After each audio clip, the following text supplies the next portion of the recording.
This is delicious. I know. Look outside the window. You tell me, Captain Betty. So The Pearl is this great new show filmed right here in the Carolinas in which I get to uncover and share things from rare places to unique restaurants, people, and events. You'll join in on the experience as I take you behind the scenes, on stage, in the homes, or on the harbor.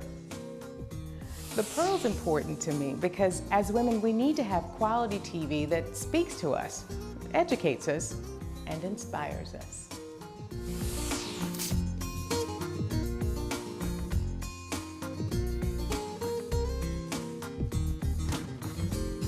On today's show, we've got a lot of laughs as I take you to the stage in my first Omni debut. Ground Control Betty was just kidding about that when she knows how to fly the plane. Yes. No need to. I probably should not have worn this ring today on the plane. See for yourself why she's known as the top hat of Charleston. Oh, that is so cute. What do you think? It's the local hotspot that draws hungry souls far and near. I've been living in Charlotte, so I gotta come back to Charleston and get the good food. But first, we're gonna take a break. When we come back, it's the only place in America that grows one of the most popular beverages in the U.S. Microwave, but I know. It's just like the wrong thing to say to you, right?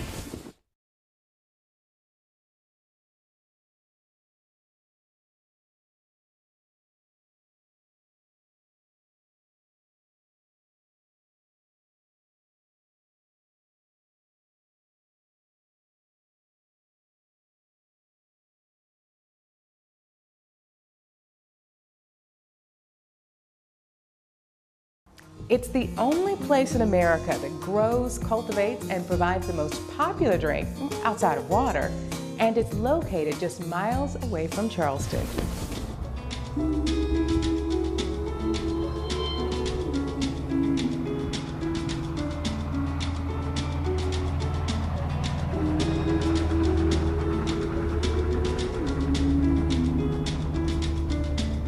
There's a lot of fascinating history here at the Charleston Tea Plantation and even your connection with the plantation. Before we start to segue into your story and your background, just set the stage for us about where we are right now and the significance of this place. Okay, well, we're at the Charleston Tea Plantation on Wadmalaw Island, and that's about 20 minutes from downtown Charleston towards Savannah along the coast.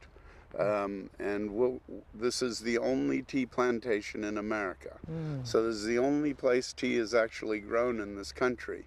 And America imports 200 million pounds of tea a year. And this is the only place where we actually make tea and sell it to the public. I see, and there is a huge historical connection as well, because wasn't the Charleston area the first or place to commercialize tea? Yes, actually, the first tea plants came to America in 1799 by a French botanist by the name of André Mouchot. And actually, those plants went to Middleton Place, but it was strictly as ornamental plants. And then there'd been a number of attempts to grow tea in America. Probably the most famous was in Somerville, South Carolina, who was Dr. Charles Shepherd. And he started growing tea in 1888 and went till 1915. In 1915, he died, and no one wanted to continue growing tea. But the tea plant doesn't die. It lives for hundreds and hundreds of years. Really? So then in the late 50s, early 60s, Lipton Tea Company went in and took cuttings of those actual plants in Somerville and moved them to where we are right now on Wadmalaw. So these are the actual tea leaves? Yeah, actually what we would be using, if this were grown up, is the two leaves and the bud. That's the next leaf that's going to open. I see. So that's what we harvest off the top of this plant. Okay. And this is what we use to make tea. So it takes 4.5 pounds of this to make 1 pound of finished tea. I see. So is that a good looking tea leaf? No, it's very small and tiny and wrinkly and kind of yellowy. Okay. So in the summer, it's all lush green. Ah. Much bigger, big bud, everything. So this is the infant stages in a sense. Well, this to some is the degree. dormant. The plant's dormant. It's not growing anymore. Just the roots are growing. See, I that's see. that's maybe a little bigger. Well, same idea. Mm-hmm. But that's what you use to make tea with. You know, and I know this may seem crazy, but it's, you know, when you're smelling tea, like when you're brewing it, or I microwave my tea bags, but I know, it's just like the wrong thing to say to you, right? Yeah, right. But you know, but you could smell the tea, and so you would imagine being out here, you could smell it. But I know we're out in the open air, so Actually, in the maybe if I summer, take you a deep can breath. smell it. You can catch hints of it. This is kind of a little bit how the factory smells, but the factory actually smells great. Oh, okay, yeah. You can Yeah. smell it though. Nice. Well, actually, when we're making tea and you walk in the front door, people are like, "Wow, what a smell!" You Yeah. because it comes through the doorway, everything in, and just stinks up the factory, so to speak. But it doesn't really stink it up. Makes it smell good. Most of the good restaurants downtown carry our tea. Uh-huh. So you can go in and say, do you carry that American-grown tea? Oh. And one other thing about tea is tea does not improve with age. It deteriorates. So the fresher the tea, the more smooth and mellow the taste. The older the tea, the more harsh and bitter it becomes. And any imported tea could be 6 to 9 months before you as a consumer get to buy it. It's grown overseas, has to go on a ship, 3 months to the US, mixed with other teas, packed up out to the store. When we're making tea, you can get it within a week of manufacture. Talk and it about. makes just a huge difference in flavor. From a good old cup of American classic tea to a dose of laughter. Just to make sure you guys can kind of yell things out on cue. Can you yell things on cue? Yeah! There you go. Yeah. And a lot from here, and that was late. Okay.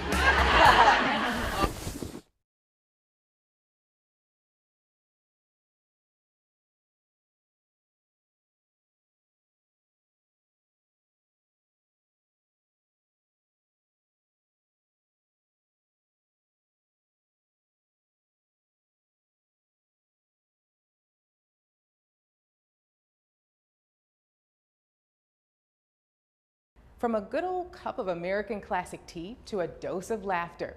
It's viewed by some as unscripted comedy meets the theater stage. Join us on set at the hilarious Theater 99. There's a good job. Hey, listen here, fella. You need a little help getting all those critters in the corral. I ain't never been approached by you like that before, Doug. Sure give you some assistance, because I'm a woman in olden times. I don't mind riding my little horse over there and picking up half of those, taking them out of your hands for you. Well, I'd be much obliged if you do such a thing there, Doug. I'm gonna hold him up here. Let the horse grab it with his mouth. Let the horse eat it like an apple. There you go. Way to go. Watch the legs. Watch the legs. My grandpa always said, many engines make for a happy tribe. That's something people can live by. Kind of like thought for the day. Put it on the calendar and look at a different one every day. I'm gonna have to use some beeswax to make these stick together. I'm using thumb staples. I just invented that shit. Hey, some wild chickens got loose over at Chimney. Wild chickens, where they at? They done got caught down, and they gonna be grilling them up on the barbecue. And I was wondering if that's something you might like. They're gonna cook all the chicken or just part of them? Just a wing. I love wings! Me too. Yeehaw! But every time we do a show, we do improv comedy. Every single show is based on audience suggestion. Every time we do a show, the first thing we do is we ask the audience, who's here for the first time? Who's never been here? And half the audience raises their hand. Welcome. Any first timers here? Raise your hand, first timers. You want to say, hey, welcome? Welcome, first timers. Thank you very much. Oh, thank you very much. That's what she said. Literally, she just said that. Okay. So we're going to you guys are a big part of the deal. You guys kind of give us our raw material, our inspiration by yelling out audience suggestions to get you guys ready. I'm going to do a quick warm up with you guys. Good job. Thank you very much. Just to make sure you guys can kind of yell things out on cue. Can you yell things on cue? Yeah! Way to go. Yeah. Not a lot from here, and that was late. Okay. And that makes us so excited because that means we have this renewable resource of Charleston coming out and supporting live improv comedy, which is awesome. Talk about pursuing your passion, though. I mean, because it's not like it's something where you wake up one day and say, I want to do improv. I mean, how do you explain that to your parents, your family, and do they ever ask, especially in the beginning, like, what do you do? Yeah, oh yeah. Try to explain to your parents when you're 19 years old that you want to become an actor and you're from Rock Hill, South Carolina, when you're like me. My parents are very loving and very understanding, but they can't think of, my parents aren't actors. My dad was in the Navy and my mom was a Navy wife. So they couldn't plug into their own experience, but they trusted me. You know, they said, is this going to make you happy? And I said, I hope so. And it has. And you just end up, like you said, following your passion. And if you follow your passion, the money will come. I believe that maybe it takes a long time for the money to come. You know, I actually wish that I could do a little improv. I mean, could you show me? Let's do it right now, teach you and me. We'll do okay. We're gonna be you and me. We're gonna do a little scene. Okay. Do I keep this in my lap? lap? Yeah, that doesn't matter. Actually, that's not even there. Okay. Okay. Let's say we're gonna be pilots of a plane. Okay. Cool. You're gonna be the pilot. I'm gonna be the co-pilot. So you're in charge. Okay. I like that. Okay. Yes. Okay. So let's push. Did anybody hear me say that? Oh, like yeah, it's just ground control just heard you. Oh wow. I bet he's having a problem up here. Oh wow. no. Captain Joe. Like, what is your name? I'm co-captain. Sorry, it's a bad night. Are we flying during the day or? Look outside the window. You tell me, Captain Betty. And scene. Give it up for Captain Betty. Wow. Wow. Wow, she was scary. You were great. That, you know what? That one was not in the show tonight.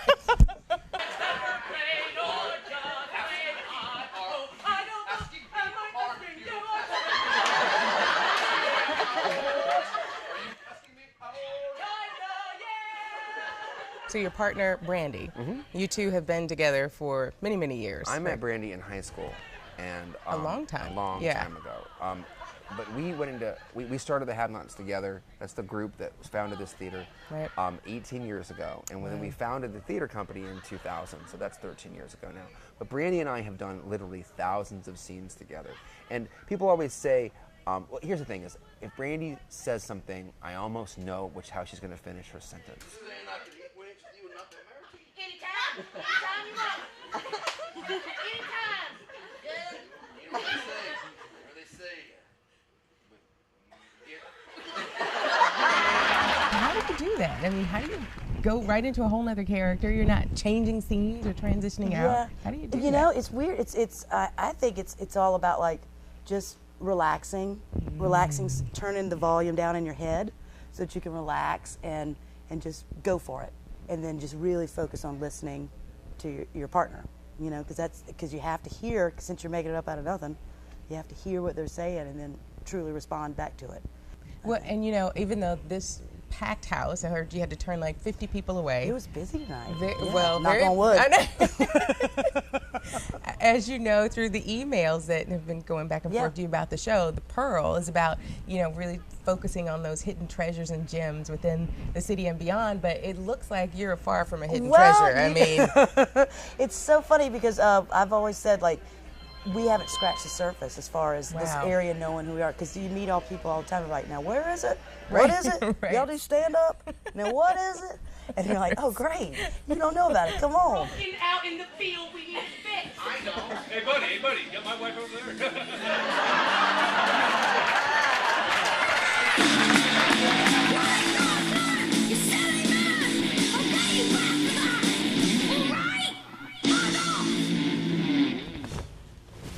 as you can see, I had a blast at Theater 99, but I think I'll stay in my lane, right here with you on The Pearl. And speaking of The Pearl, check out our website at thepearltv.com for the latest show information, promotional giveaways, and live chats with me and my friends as we interact with you. And while you're there, send us your thoughts of the show as well as other unique places, people, events, or eats, and we might just see you there. When building your dream home, most folks focus on the kitchen, the bathroom, or maybe even the master suite. But my friend Archie customized her house in a different way.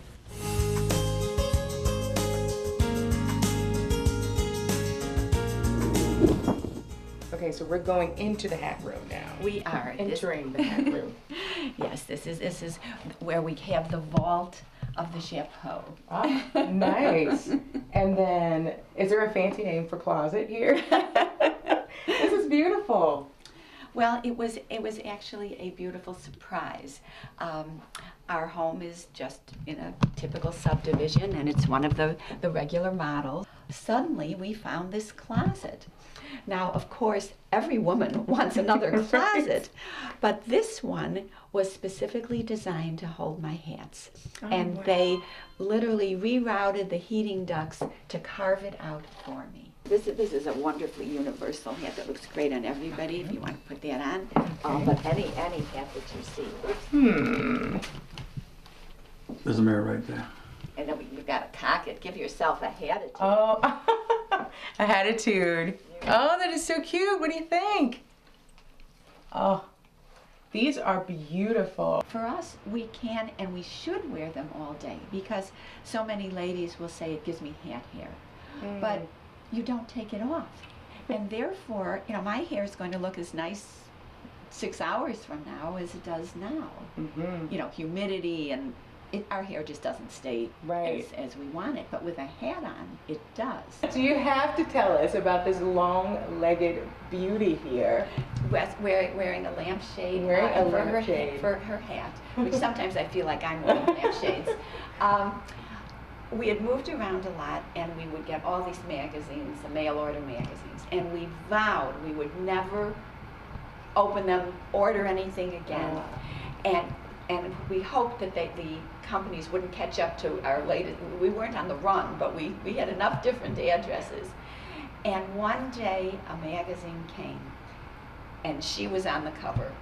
Wow. And how could I not? How could I not buy her? She was made for your home. She just was. And so now we get a pile of magazines again, but it was worth it. Now, pushing you to try and think about where's the most interesting place that you have found a hat, that you were just completely surprised that you found one.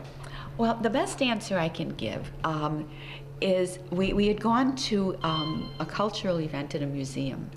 And when we were leaving, they kind of ushered us through the gift shop. And there was this, one of my favorite hats was in this museum gift shop. So it was just so totally unexpected. While we looked nice, we put ourselves together. Our hats don't have price tags hanging down. I would never want anyone to feel she could not be a hat lady because, oh, you know those hat ladies. It's a total look. And wherever we find it, whatever it costs, and usually it's, you know, very reasonable, that's what matters. How you feel in it, how you place it on your head, how you tie it with what you're wearing. So everywhere is our hat. Archie's a lot of fun, and you can check out her new book, The Joy of Hats, at thehatladies.org.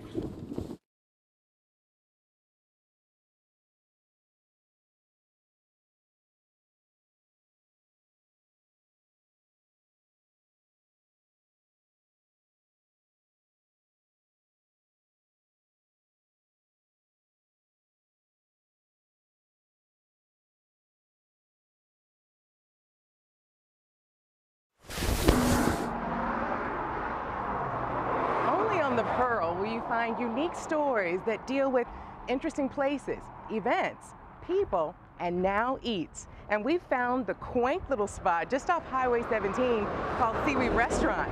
In the 50s, it was a general supply store. Now, they're supplying great seafood meals for the local, tourists, and the famous. Hey, good looking, what you got cooking? I got cooking something that's for you. And I got a car and a $2 bill. And you ain't exactly over the hill. So I have a song that's just for me. And it sounds like this. Hey, rah, rah, rah, hey, rah, rah, happy birthday, AOC. Hey, rah, rah, rah, hey, rah, rah, happy birthday to you from me. extremely excited about just the restaurant and the history behind all of it. As we get going, if you don't mind taking me to the beginning, like how did Sewee, which is now the restaurant, come about? Well, the name Sewee is comes from the name of the Indians who lived here several hundred years ago, the Sewee Indians. They lived in and around all of this area here.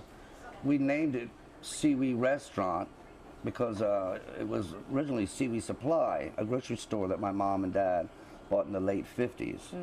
And then my mom and I turned it into Sewee Restaurant in '93. Did you ever think, though, that years later you would be running this as a restaurant? No, never did think that.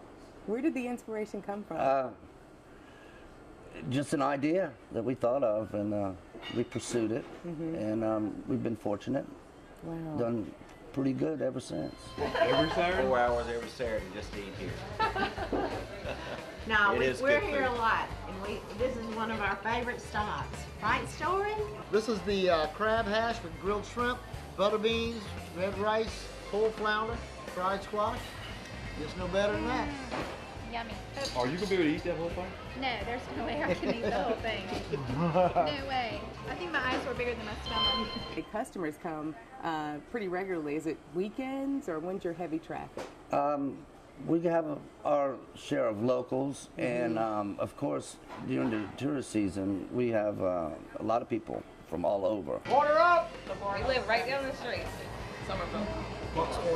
King Street. Downtown to Myrtle Beach, when the school lets out and the tourist season starts, it's busy. So you never know who might walk through the door. That's true. You never know. This is fresh local deveined shrimp. Comes right out of Bowles Bay. Yeah. And we'll just fry a couple up. We leave the tail on for appearance. They're all clean, deveined. I see. Yeah, it's all about the appearance, huh? Yes. People eat with their eyes. Ah, that is true. This is a pre-seasoned. We have already seasoned all of our flour, so it's ready to go. Okay. And these won't take very long at all to cook. We'll drop them in 350-degree fryer oil. Take about a minute to a minute and a half until they're golden brown. That was a pretty quick process. I When need you have something. 300 people waiting, you have to feed them fast. You gotta do it fast, huh? So you prep earlier on with the cutting up. We get fresh everything ready, vegetables. but we never pre-bread anything. Everything is breaded, fried to order as you order. Wow, so it's cooked to order. Very labor intensive, but we don't want to sacrifice quality. I see. So the green tomatoes, would you say that's kind of a delicacy? That's a very southern delicacy. You Really? won't find that many other places besides the South. That is pretty And interesting. the people who love them, love them. Is this the pleasure that we're getting by buying local? Absolutely. I can taste it. This is absolutely amazing. We always use wild-caught, fresh local shrimp. Never farm-raised, always wild from local waters.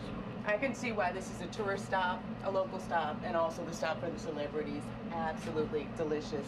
Okay, so the fried green tomatoes definitely gets a thumbs up from me.